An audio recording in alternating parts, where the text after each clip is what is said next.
The next thing that we are going to look at is conditional formatting within Excel. Conditional formatting basically is used to look in areas where there are formatting that is being done in specific cells based on certain conditions that they fulfill or do not fulfill. So let's look at this table which has monthly returns from the months of January to June for three different portfolios, and we see some of them are positive, some of them are negative. Now let's assume I want to kind of highlight the cells which are negative or highlight the cells which are positive within these portfolios. So one straightforward way to do conditional formatting is selecting the cell that has to be highlighted. So select the entire data set that could have the conditions which when true need to get highlighted. Click on conditional formatting, go to highlight cells rules, and let's say I want to highlight all cells which are less than 0%, all the negative cells. So I go here, click on all cells less than, and let's say cells with value less than 0 have to be filled with light red fill with dark red text. Click OK. You find that all the cells which are negative in value have now been formatted in a separate manner. There are some other ways that this can be used.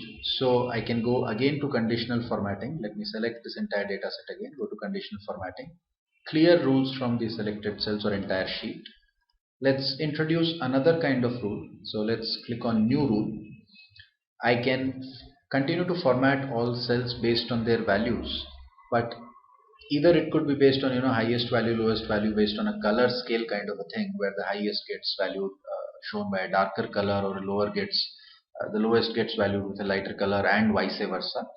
I can also use some pre-built icon sets which are available. So I can use something like an icon set here, which are pre-built here. Now when I'm using an icon set like, let's say, a red, green and yellow dot along with the particular portfolio value, I have to kind of define which symbol has to be used at what values. So let's assume that I want to look at all values greater than 5%, 5% to be highlighted with a green ball, all values between 5% and 0 to be highlighted with yellow, and everything else to be highlighted with the red ball. When I click OK, we see that all the values that have a value greater than 5% are highlighted with green balls. All the other ones between 0 and 5% are highlighted with yellow balls, and the rest of them which are below 0% are all highlighted with the red balls. There are other icon sets that could have been used. So instead of this, I can go to manage rules, icon set, edit the rule. Instead of this icon style, I could have used something like stars. I could have used something like flags, which are given here. So clicking on this OK, I get the flags available with me. Same value, just that same conditional formatting, just that I'm using slightly different formats to use.